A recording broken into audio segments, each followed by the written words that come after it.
creatures, and welcome to the Graveyard Shift podcast, a new horror podcast focused on all things horror, both past and present.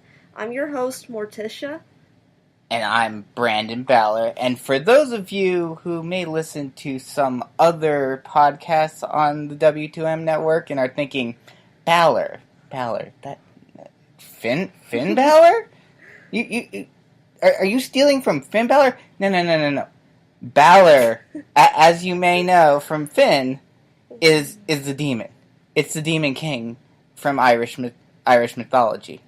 He is the king of the demons in Irish mythology, and that is where I am getting it because I am Irish, so it works. It was really good with the holiday, too. Of course. Samhain.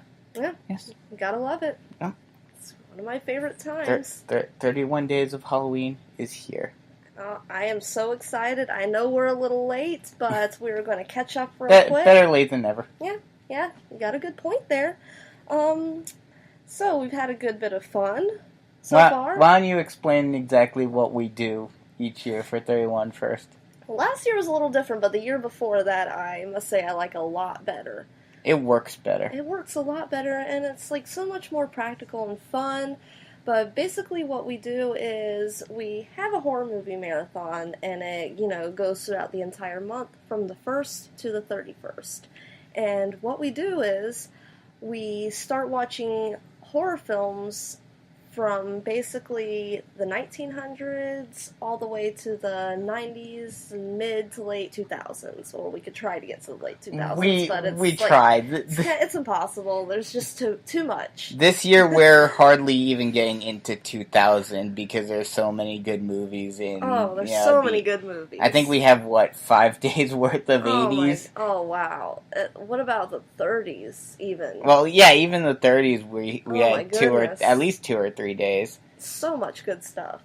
Yeah, but we are really excited about this, and what we started off with is one of my personal favorites, and you actually showed this to me for the very first time, which is weird because I'm like the uber horror geek over here.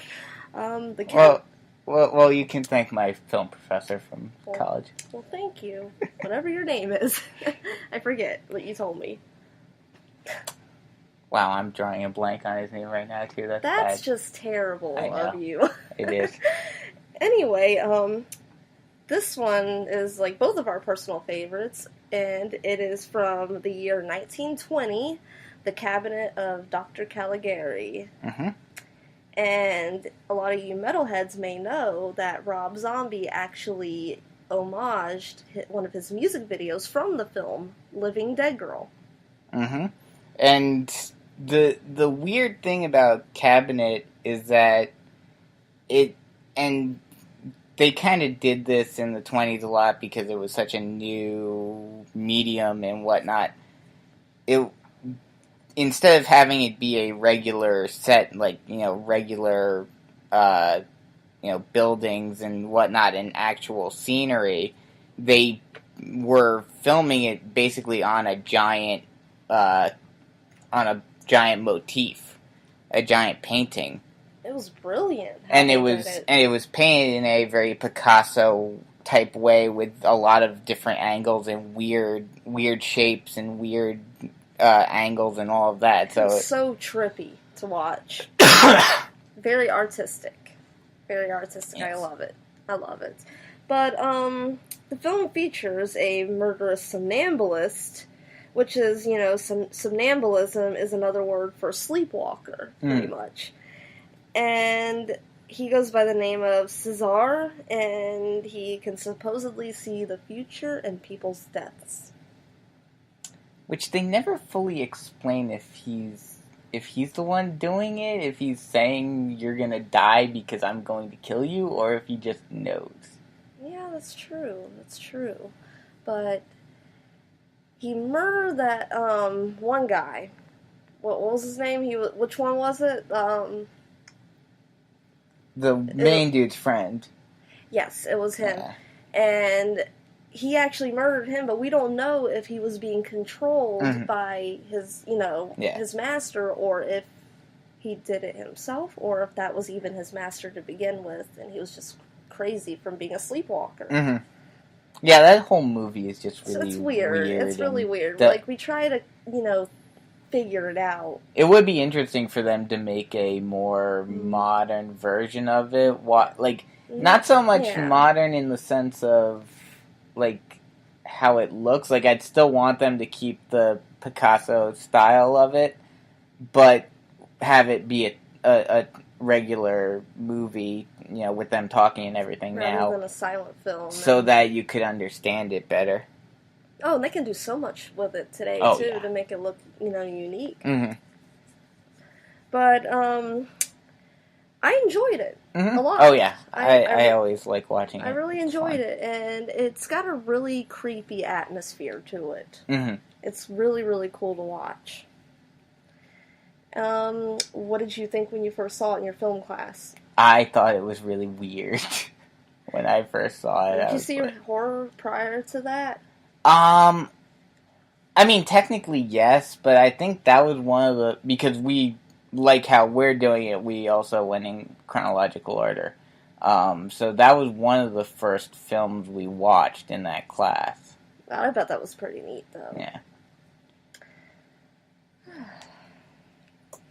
You want to move on to the second one? Really, I think that's all we really have for cabinet. Because it was just so weird. That's all we could say. But I would have to rate it a 5. Oh, definitely. I mean, if you haven't seen it, definitely go check it out, because it's definitely something that, it's weird. It's, and especially if you're not used to silent films, it's definitely something that you have to get used to. But besides that, it definitely is something that's a lot of fun to watch. I would have to say so. Alright, and the next one we watched after that came out in the same year, 1920, Dr. Jekyll and Mr. Hyde, which is another, obviously, silent film. I think most of the ones for the first week were silent films, or at least half of them. There's about 3. Yeah. Yeah. But this one is also kind of weird, and just it's just some parts were just a little unsettling. By the way he looks. I mean, he was really creepy. Well, but I mean, that was the point. Especially because it was a silent film, you couldn't do as much to show the difference between Dr. Jekyll and Mr. Hyde. So that was the best way that they could really accentuate which one was which, was to make Mr. Hyde just ultra creepy. I must say the makeup in that was pretty good for, that day and age. Oh, yeah. Well, but I think, didn't they do, a play version of Dr. Jekyll and Mr. Hyde in the past prior to that? They did. They did. I think it was something that came out, probably in the, I don't know, when did it came out? 1800s? Maybe either late 1800s or early 1900s. And that's what I was thinking. And it was actually, based on a novella, though, prior to that. Well, yeah, I knew that, but, what I was saying was, because they did as a play already, they probably had the, makeup and everything prepared for it. They basically just transitioned it from the play format to film. But I actually have a question for you, and I have a question for the listeners. Okay. What title do you like better? The title of the novella is The Strange Case of Dr. Jekyll and Mr. Hyde. Do you like that better, or, Dr. Jekyll and Mr. Hyde? What do you think sounds, more practical, better? I mean, on a level of, trying to explain it and trying to get the audience to know what they're in for, it's better to have the more elaborate title, but I like just having Dr. Jekyll and Mr. Hyde. Because, that's what you're used to anyway, exactly. When you hear Dr. Jekyll. I mean, it's a little different for us now. It is, absolutely. But, what would you have to rate the film? I would give it a 5. I would give it a 5, too. It was scary. Mm-hmm. Oh, There were some funny parts. Remember that one guy in it, that one that kept hitting on all the young drunk women? Oh, God. It was really funny for that time period to see something like that. It was just, I liked it. I would rate it a 5 out of 5 skulls. Mm-hmm. Yep. The next one we have is Also, my personal favorite, right next to Cabinet. I'm gonna have a lot of personal favorites. I'm sorry. Nosferatu, aka Nosferatu: A Symphony of Horror. Mm-hmm. And this was the original Dracula because the widow of Bram Stoker did not want either the widow or like his estate. It was his heirs. Oh, okay, it was his heirs. His heirs did not want the book to be made into a film for whatever reason. And they sued, and they won, so all of the copies were burned. Of Nosferatu, which I don't know how, I guess one survived or something that we have it now still. I have no idea. But it also came out in 1920. Yeah. Along with, Cabinet of Dr. Caligari and Dr. Jekyll and Mr. Hyde. They changed. The only difference between that and Dracula, and a lot of you horror fans might already know this, but Count Dracula's name was changed to Count Orlok. Mm-hmm. Which I think personally sounds cooler. What would you think? I think it sounds more intimidating. Oh yeah, I think I like Count Orlok. It sounds better. More badass. I really it does. Do. I would. And all of the other names were changed as well. I would be scared of somebody named Count Orlok. That's creepy. Mm-hmm. And the makeup back then was phenomenal. Oh, hands down for a vampire. I mean, that was scary. Count Orlok looked really, really scary. I mean, it's funny how a lot of us, especially of our generation, kind of laugh at it now, especially after SpongeBob and everything. Yeah, but that's where I first saw him. That's where I first saw him as well, But even with that, he's still really creepy. Oh, he's terrifying. He's terrifying. I think the movie's scary. Oh yeah. I mean, it doesn't give me nightmares. The precious blood. And that is your favorite part. That is his favorite part, and it's skin crawling. It's creepy, and the makeup back then for the cast. The mortuary pale makeup was really, really cool. And I really, really enjoyed, the look of, I'm trying to describe it perfectly, but the makeup back then just made everybody look like they were, dead. Mm-hmm. Kind of like ghosts. And that's what I found most creepy about it. Where are we? Honestly, what would you rate Nosferatu? And first of all, I have to ask, how did you feel when you first saw that in your film class? Because you showed that to me. That's another one you showed to me. Yeah, that one was one. It was a little different for me when I first saw it, as the full film in my film class, because my first thought when I think of Nosferatu, obviously, is from SpongeBob.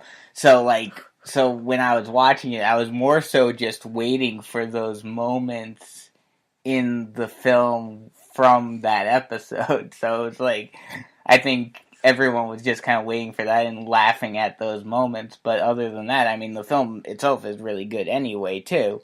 But it is it's different for us in our generation watching it than it was for a lot of other people, because there's that other thing that has basically taken it and thrown it in a whole completely other direction. And it's wonderfully done. Mm-hmm. Wonderfully done, might I add. And I would have to rate the film a 5 out of 5 skulls. Mm-hmm. Oh, yeah. You? Oh, definitely. Absolutely. You just answered me. But since we just talked about Nosferatu, let's move on to the 30s. Yeah, we set that up perfectly. Oh my god, it was. There are a couple of days within the 31 days that actually either it worked out perfectly or we set up days perfectly for certain movies to be connected. So, and I think we did a pretty good job this year. Mm-hmm. And we followed through. Yep, it's perfect. And this film. But like I said, since we first just talked about that, Dracula, 1931, starring the infamous Bela Lugosi. Mm-hmm. The image of the Count. Well, I would think. And it is the second film adaptation of Bram Stoker's novel. Yep. Well, the first official one. The first one that was actually as Dracula. I consider it the second, though, because of Nosferatu. Well, yes. But, you Yes. know, I get what you're saying. Yeah. Yes. You're absolutely right about that. But, it's, you know, it's a really good one. It's a Universal Monster movie, and those are really good. And fun. Oh, yeah. They are so fun to watch during Halloween. You cannot have October and Halloween without the Universal Monsters. Oh, no, of course not. And it's, you know, it's different, a little different than the book, a little bit, just a little bit. But it's, I mean, you know, it's to be expected. I wonder if Nosferatu, or, well, technically not Nosferatu, but I wonder if Dracula was the first, well, I guess Dr. Jekyll and Mr. Hyde actually probably was the first movie adaptation of a book. I would have to say so. Wait, Or was there one before 1913, that? there was a, you know, films were a lot shorter than, like, you know, the early 1900s silent films. There is a 1913 version of Frankenstein. Right. That is, you know, the adaptation of Shelley's novel. But, you know, you're right, too. I would have to rate Dracula a 5 as well. Oh, yeah. Most of these are going to be 5s. Yeah, I mean, there aren't really many. We're not exactly doing bad movies here. We picked the best of the best, I would have to say. Course. But it's a lot of fun to watch. And plus, I mean, like, yeah, if you're gonna... If you're watching these from a modern perspective, yeah, some of these are going to be kind of cheesy at times. And you won't be able to take it too serious. And you're gonna, you won't be scared out of your mind. No, not at all. But you're going to be laughing at some parts. Oh, yeah. But, you know, but they are the beginning of what film was, so you can't really... You can't really have them lose points because of that. And I just find it so amazing just watching, like, the big, you know, the adaptation of film horror, you know, the genre over the years. It's like, you know, watching an evolution progress. It's really great. But, speaking of Frankenstein, that's our next one. Frankenstein, 1931. It's alive! And I know what it feels like to be God. I love that line. It's one of my favorite lines. One thing, one kind of interesting little tidbit that I didn't even know actually until this year. That's kind of weird, but it makes sense actually.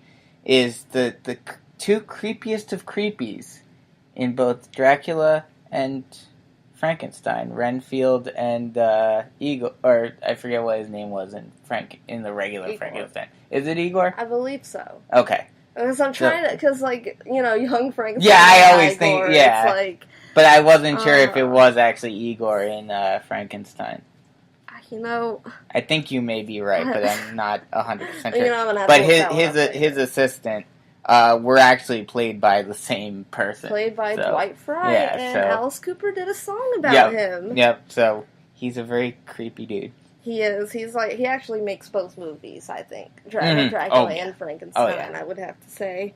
Another fun fact about Frankenstein. Another name for Mary Shelley's novel was The Modern Prometheus, which was, I like that title. Yeah. It's, you know, it has that creepy science fiction / horror in it, and I like it a lot. But, I would have to rate that a 5 out of 5. It's, you know, Universal, again, played by Boris Karloff. You can't go wrong with him. He's, you know, one of the many faces of horror next to Lugosi. Yeah. You know, you gotta... Much respect. Oh, yeah. Yeah. Did you watch that in your film class, Frankenstein? Is that one that you saw? I believe so. I think you showed that to me, too. Yeah. Oh, I know. I did. This is crazy. Me, the horror nerd, and you, you started off as a non-horror buff, and yet you showed me a few things. Well, because for whatever reason, in my one film class, a lot of the older... And I think it was because a lot of the more iconic and the better produced films of the early days of cinema were horror movies. And it's cool that, like, you know so much more about horror now, and that's awesome. Well, mostly because you're a film professor. Yes.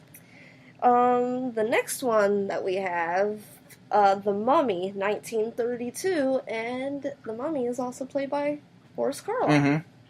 Yeah, that one.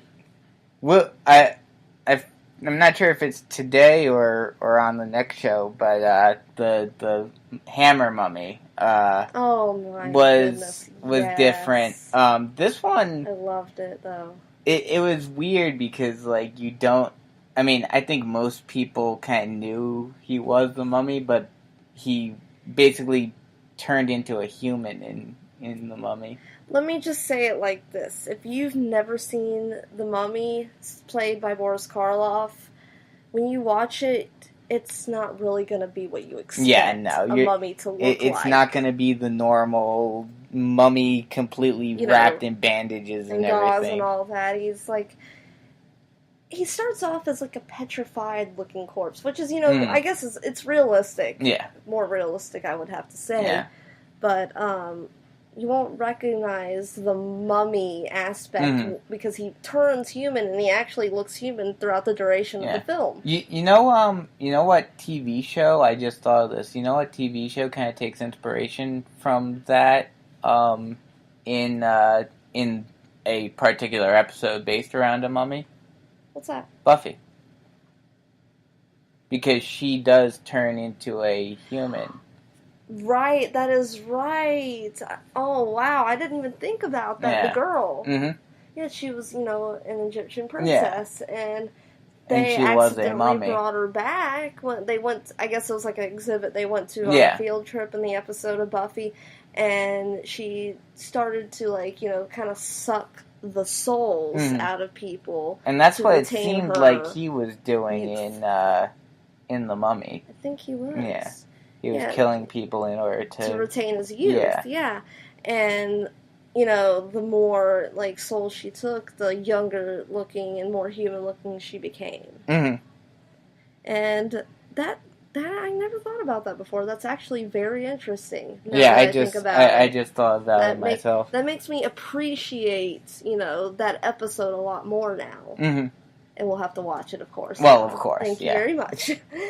What would you have to rate The Mummy? I'd give it a 5. I would have to give it obviously. I would have to give it a 5 out of 5 skulls. Another fact about Boris Karloff, he was the voice of the Grinch in the original How the Grinch Stole Christmas cartoon. Yeah, which is so weird. I just learned that recently last Christmas. Mm-hmm. I don't know why I was looking at the Grinch on IMDb. I think just because we were watching it and thinking...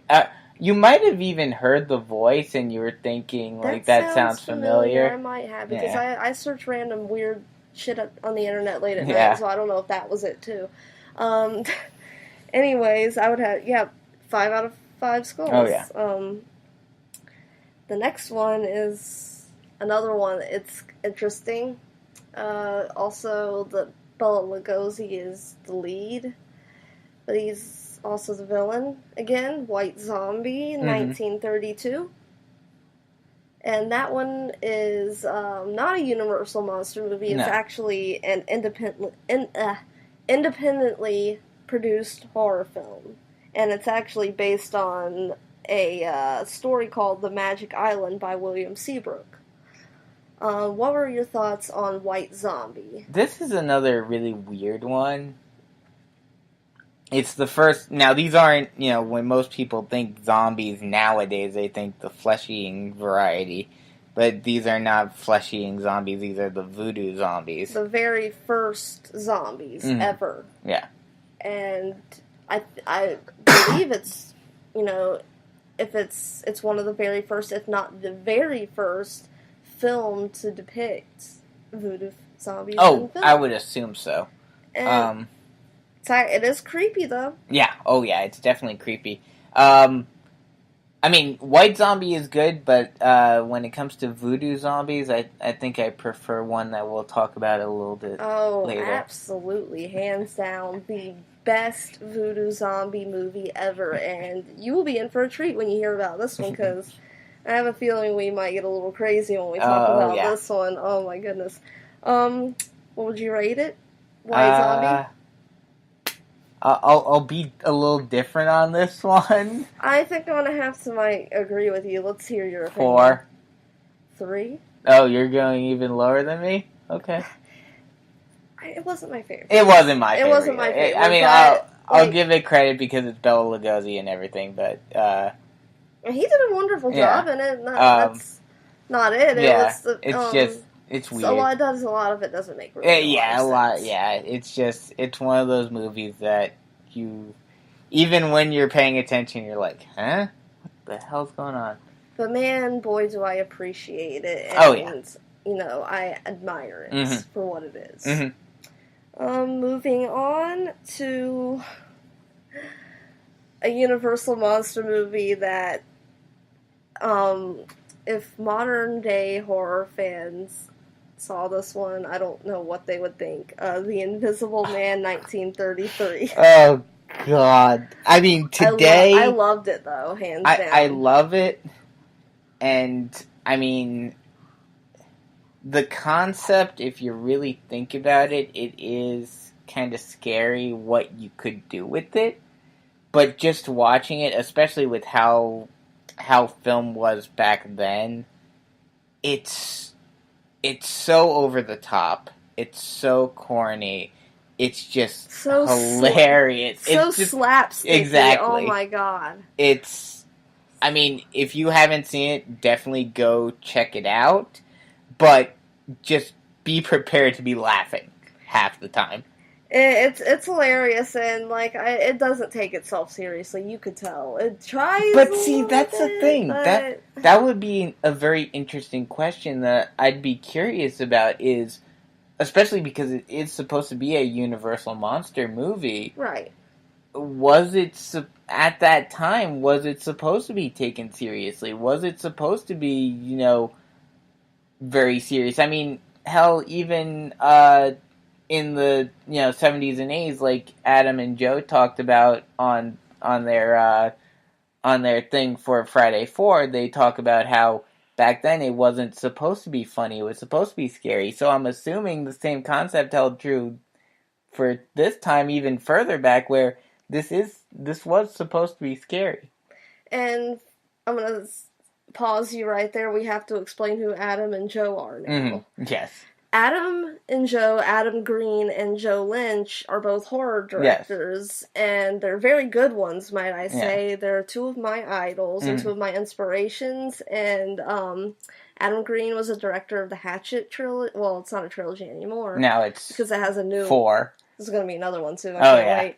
And Joe Lynch, they both starred, Adam and Joe starred in Holliston, which was on FearNet, another one of my favorite horror comedy sitcoms. That was kind of like a horror version of not really the Big Bang Theory, because I don't really want to insult it, but that wouldn't be an insult.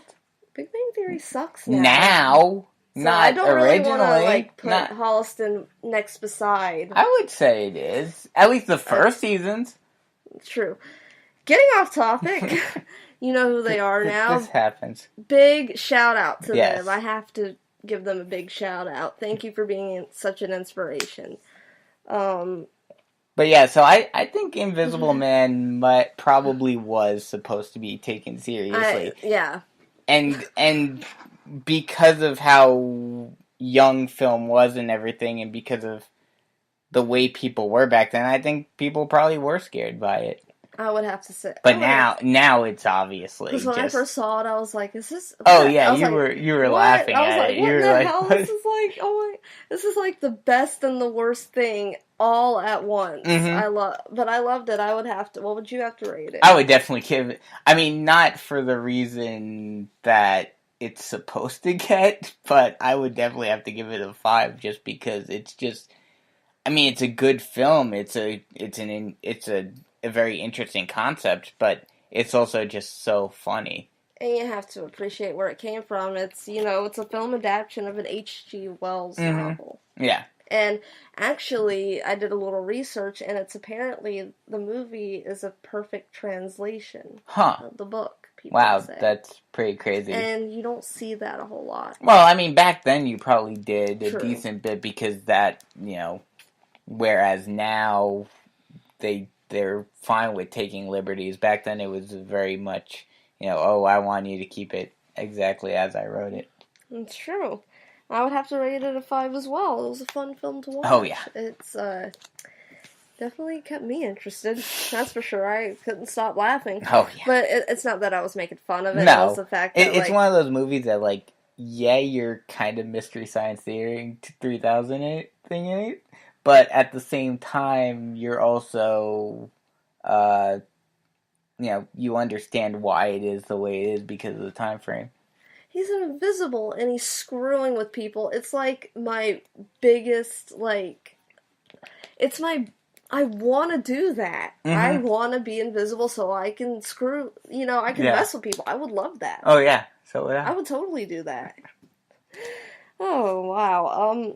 The next one we have is actually another one of my personal favorites again. Bride of Frankenstein, 1935, starring Boris Karloff again. I wonder if this is the first movie, because I'm sure there are plenty of other movies that are like this in more modern times.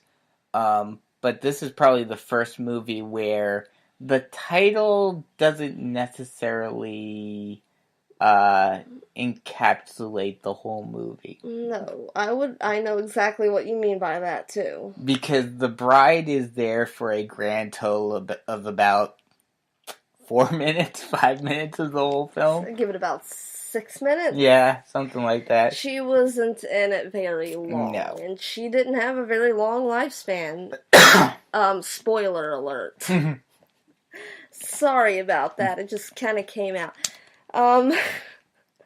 If you're gonna watch this for the first time, just beware. It's a good movie. It's a very fun movie, and for those of you, if you've ever seen a much more modern and more comical take on Frankenstein, Young Frankenstein, all of the stuff with the old man from that is based off of Bride of Frankenstein. The old blind man who's, lonely and searching for a friend with, the monster, abruptly appearing at his house, and the old man thinks it's a godsend that, in his loneliness, he was sent a friend. And that friend happens to be the monster, and he teaches him how to talk, he teaches him how to eat, he teaches him, how to interact and just, show his feelings in a more, I wouldn't say appropriate way because he still kills people. He doesn't really kill anybody after that. He just kind of,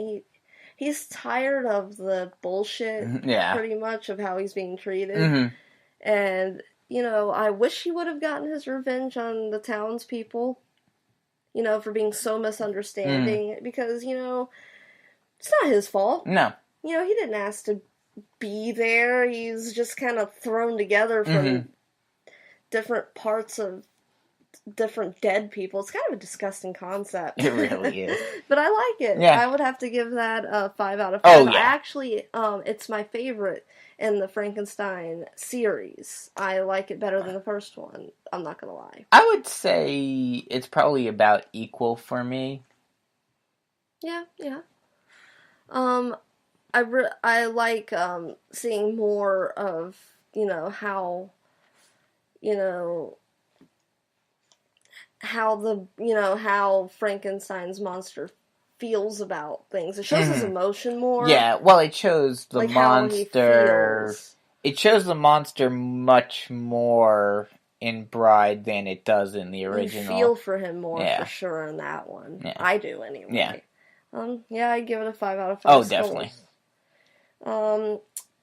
And we have, it's up next, our favorite, both of our favorites, King of the Zombies, 1941. Another voodoo zombie film, but another one that, I think it's like the very first comedy horror, like kind of spoofy.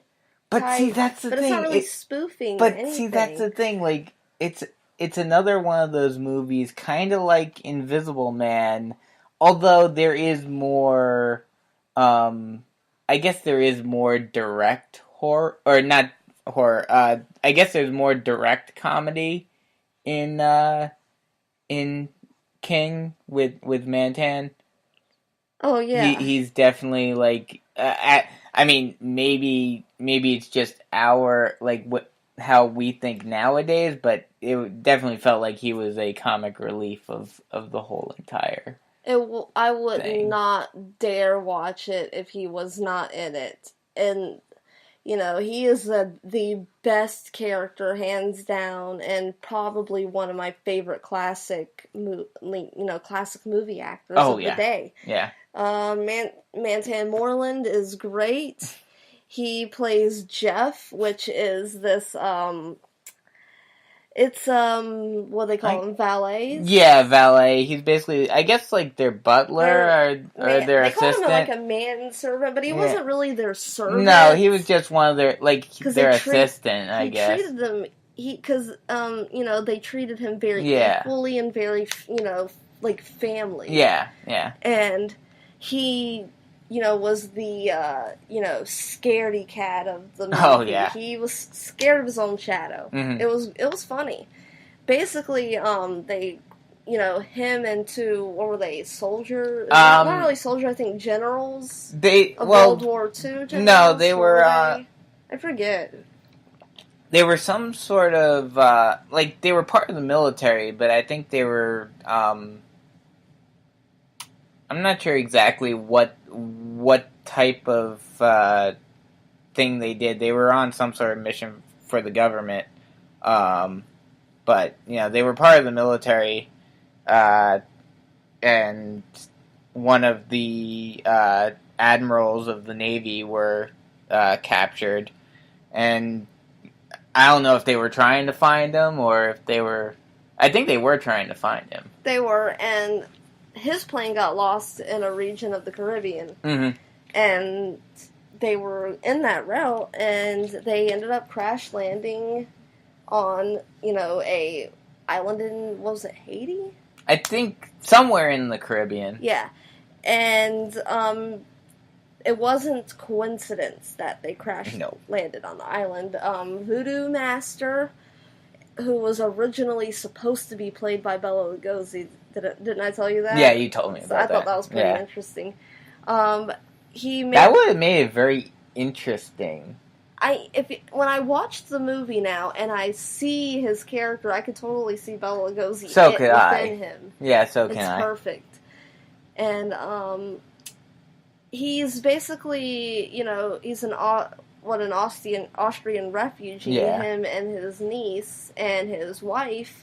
But he becomes, like, power-hungry. Although I don't think he's really Austrian. Especially considering he lied about that. Especially considering the timeline, I have a feeling he was German. He was German. He was speaking German. I know that, too. German. No, I know. So can I. So I know he was speaking German in it as well. He lied about that, and he also lied about there being no power on the island. He was basically, he became power hungry, with voodoo powers. He became like a voodoo master. He was trying to get information. Considering when this movie came out, I'm assuming he was trying to get information for the Nazis from the Admiral. Yeah, he for sure was. And he was doing this ritual called the Rites of Transmigration. Mm-hmm. Where he transferred, the thoughts of the Admiral to somebody else's brain because, that way he can get more information. Mm-hmm. Yeah, but we just found this movie a couple of years ago, and it's been one of our favorites. So if you haven't, if this is the first time you ever heard of it, which I would not at all be surprised about, definitely go try to find it. It's on YouTube and it's everywhere. I don't think it's even copyrighted. I don't think it is either. So go find it on YouTube. Go watch the whole thing. Go laugh. It's only an hour and 6 minutes of your time. It's well worth it. Oh yes, I will give that. It broke my scale. It's so bad. It's good. I'm gonna go the Dave Meltzer route and give it a 7 stars. Yes. I love it, and I wish Mantan Moreland was still alive. It is Omega Okada level. And there's our wrestling reference for the night. Our New Japan reference of the Yes. night for you wrestling fans out there. Our next movie is The Wolfman, 1941. And he was played by Lon Chaney Jr. Mm-hmm. And his grandfather played the Phantom in the original Phantom of the Opera. Grandfather or father? I'm sorry, father. Okay. Excuse me. You're right. I did not think that one through. That was a blunder right there for me. Anyways, I liked The Wolfman. Oh yeah, The Wolfman was a good one. Bela Lugosi starred in it as a character named Bela. Oh yeah. Spelled like Bella. Yeah. It's actually perfect. But yeah, Wolfman was good. It was definitely an interesting one as well. It was a lot of fun. It had that creepy horror feel, especially with the wolf prowling through the woods in that one iconic scene. Mm-hmm. And basically it features gypsies, and the werewolf curse is pretty much a gypsy curse in the film. Yeah. And this guy, played by Lon Chaney Jr., he was into this girl, and her and her friend went into the woods to see a gypsy psychic, or, sorcerer or whatever, to tell the future for them, played by Bela Lugosi. And he ended up being a werewolf. And he ended up biting Lon Chaney Jr. and killing his girlfriend's friend. And he ended up realizing that he was turning slowly into a werewolf. And when it finally happened, he started, try to contain it, try to, chain himself up, but it didn't work. No. It did not work. And he met his fate, unfortunately. I'm not going to say what his fate is. I'm not spoiling anything, but he meets some kind of fate. Yes, it was a good one. It was a good one. It was our more serious of the films. Universal, which makes it great. Yeah. What would you rate it? I'd give it a 5. I would have to give it a 5, too. And, Lon Chaney Jr. is a pretty good actor, I would have to say. Oh, yeah. And speaking of Lon Chaney Jr., House of Frankenstein, 1944, is our next film. And he comes back as the Wolfman, and that's a weird movie. This is a weird one for a couple of reasons. For one, just because it was the first ever, at least I believe so, the first ever mashup movie where you have multiple, it was a mashup between Frankenstein, Dracula, and the Wolfman. It was. It didn't have Bela Lugosi play Dracula, and Dracula didn't last that long. Yes. That was the weird thing, too, about it. And what's even weirder, it's one thing that Bela Lugosi didn't play in it at all. Right. And Dracula was only in it for a few minutes. Not really a few minutes, but Yeah. But, wow, what's his name? Boris Karloff was in the movie, but he didn't play Frankenstein. He played a scientist trying to bring Frankenstein back to life, and he brought Dracula back to life, and he brought back the Wolfman, too. Mm-hmm. And he was a bit of a dick. Yeah. He was a bit of a dick. Yeah. He was mean to his friend, his hunchback friend. There was a really annoying gypsy girl in it. Mm-hmm. She was annoying. She was, everything about her, just, no. She was, kind of a tease. Oh, yeah, definitely. She led the hunchback guy on bad. And then went after the Wolfman. And, karma. Not gonna say. Yep. But karma. What would you rate it? I'll give it a 4 just because it's a weird movie for one, and I don't get why. It starts off slow, yeah, too. It starts off slow, and also I don't get why when you had him right there, why he didn't play Frankenstein's monster. Exactly. It was like, what? Yeah, because Frankenstein's monster didn't look right without Boris Karloff has a very iconic face. Yeah. For Frankenstein's monster, and it just didn't have that. No. Didn't cut it. No. But, check it out. Yeah, it's not bad. But check it out. Watch it. It's a good movie to watch during October. Mm-hmm. You know, I would have to give it a 4 too. But the next film we have is another one you showed me from your film class, The Thing, 1951. Mm-hmm. And it's one of John Carpenter's favorite horror movies. And then he proceeded to make the remake of it, which I think we have later on. We do. We have it on the list, on the schedule. And he actually, in Halloween 1978, John Carpenter had the Laurie and Tommy and Lindsay watching The Thing. Yes. Another title for The Thing, in case horror fans do not know this, is it's the official title, The Thing from Another World. Which title do you like better, The Thing or The Thing from Another World? It's another one kind of like Dr. Jekyll and Mr. Hyde, like we talked about before, where The Thing from Another World tells what it's going to be about, but The Thing just sounds so much cooler and so much, just scarier. It pops and it's kind of mysterious. Yeah, exactly. What is this thing you speak of? Is it terrifying? Is it going to eat me? Probably going to eat me. Probably going to eat me. It probably look delicious to it. Probably. It's an alien, for sure. It kind of, in the movie, it kind of like has human features though at the same time. Well, that's the weird thing about the original as compared to the remake.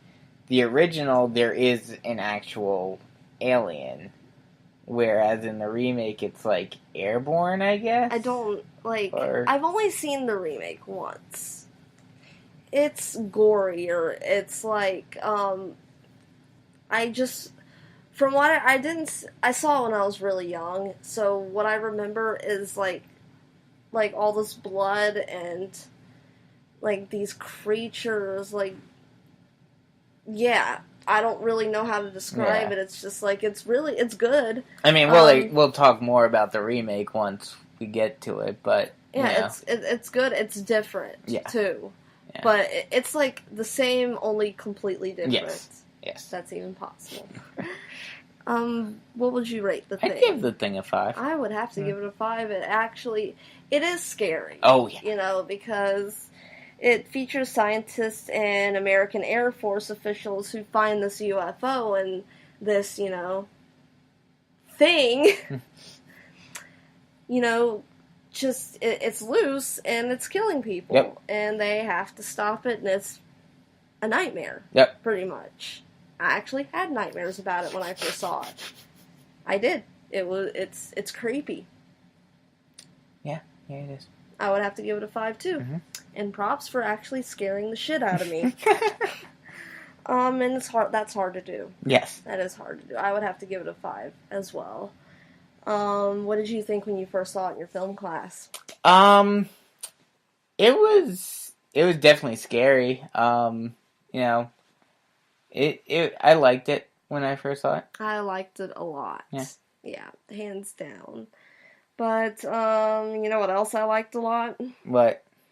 Creature from the Black Lagoon, 1954, which is our next one. And this is our last one, I think, right? Yep, it is our last one for today. Day number 7, actually. We are catching up slowly but surely. We will do the second week. I've been a little busy with work and everything, but sometime probably by the end of this week or next week at some point we'll do week 2. And trust me, you will have an entire month's worth of, movies and us talking about it and reviewing it and being silly and all that good stuff.